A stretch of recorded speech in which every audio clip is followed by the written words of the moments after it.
एक छोटे से गांव का नाम श्यामपुर था, जहां एक साधारण परिवार का व्यक्ति मोहन रहता था। मोहन बहुत ही ईमानदार और मेहनती किसान था, लेकिन पिछले कुछ वर्षों से उसके जीवन में कुछ भी ठीक नहीं चल रहा था। खेती में लगातार नुकसान, पारिवारिक समस्याएं और आर्थिक तंगी ने उसे पूरी तरह से निराश कर दिया था। उसने अपनी मेहनत में कोई कसर नहीं छोड़ी थी, लेकिन फिर भी उसे कभी सफलता नहीं मिल रही थी। वह सोचता, क्या जीवन में कभी कोई खुशियां आएंगी? क्यों मेरे जीवन में इतनी समस्याएं हैं? इसी तरह के विचारों में डूबे हुए एक दिन मोहन को पता चला कि गांव के पास एक सद्गुरु का आगमन हुआ है, जो सत्संग कर रहे हैं और अपनी दिव्य शिक्षाओं से लोगों का जीवन बदल रहे हैं। गांव में चर्चा थी कि सद्गुरु के सत्संग में जाने से मानसिक शांति मिलती है और जीवन के कठिन सवालों के उत्तर मिल जाते हैं। मोहन ने पहले कभी सत्संग में हिस्सा नहीं लिया था, लेकिन इस बार उसने सोचा, शायद सद्गुरु के पास मेरे जीवन की समस्याओं का हल हो। वह अपने काम छोड़कर अगले ही दिन सत्संग में शामिल होने का निश्चय कर लेता है। सत्संग में पहुंचकर मोहन ने देखा कि वहां सैकड़ों लोग एकत्रित थे। सबकी आंखों में एक चमक थी, एक उम्मीद की किरण। वहां बैठे सभी लोग सद्गुरु के आने की प्रतीक्षा कर रहे थे। कुछ ही क्षणों में सद्गुरु मंच पर आए। उनकी आंखों में एक गहरी शांति और चेहरे पर एक अलौकिक मुस्कान थी। उनके आते ही पूरे वातावरण में जैसे एक सकारात्मक ऊर्जा फैल गई। लोग पूरी श्रद्धा से उनका स्वागत कर रहे थे। सद्गुरु ने अपने वचनों की शुरुआत इस बात से की कि प्रत्येक व्यक्ति के जीवन में दुख और सुख दोनों का अपना महत्व है। दुख हमें सिखाते हैं कि हम अपने भीतर झांकें, अपनी कमजोरियों को समझें और अपने आत्मविश्वास को बढ़ाएं। हमारे जीवन की हर घटना हमें कुछ सिखाने आती है। मोहन ने बड़े ध्यान से सद्गुरु के वचनों को सुना।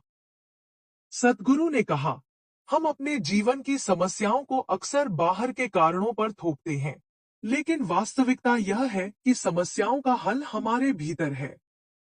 जब हम खुद को बदलने का प्रयास करते हैं, तो धीरे धीरे हमारे बाहर की दुनिया भी बदलने लगती है।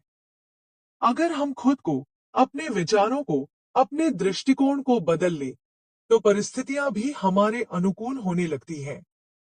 सद्गुरु के वचनों ने मोहन के हृदय में गहरी छाप छोड़ी।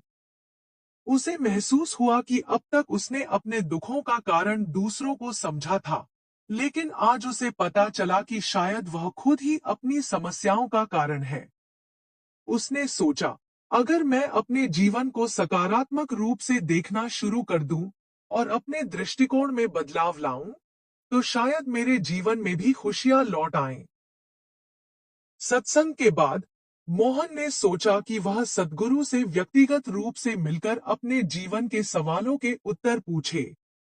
वह सद्गुरु के पास गया और बोला, गुरुजी, मैं एक साधारण किसान हूं और मेरे जीवन में लगातार समस्याएं चल रही हैं। मैंने हर संभव प्रयास किया, लेकिन सफलता नहीं मिली। कृपया मुझे बताएं कि मैं अपने जीवन को कैसे सुधार सकता हूं। सद्गुरु ने मुस्कुराते हुए कहा, बेटा, जीवन में सफलता और सुख पाने के लिए सबसे पहले अपने मन में शांति और संतोष लाओ। जब तक हमारा मन अशांत रहेगा, हम बाहरी दुनिया में सुख की खोज करते रहेंगे, लेकिन हमें वह सुख नहीं मिलेगा। मन को शांत करने का सबसे सरल तरीका है ध्यान और आत्मचिंतन। सद्गुरु ने मोहन को ध्यान करने की विधि सिखाई और कहा, रोज कुछ समय के लिए अकेले बैठकर अपने भीतर झांकने का अभ्यास करो। अपने विचारों को शांत करो और अपने भीतर की आवाज को सुनो। धीरे धीरे तुम्हें अपने जीवन के हर सवाल का उत्तर मिल जाएगा। मोहन ने सद्गुरु के बताए गए निर्देशों को पूरी निष्ठा से अपनाया। वह रोज सुबह उठकर ध्यान करने लगा और सद्गुरु के वचनों को जीवन में उतारने की कोशिश करने लगा।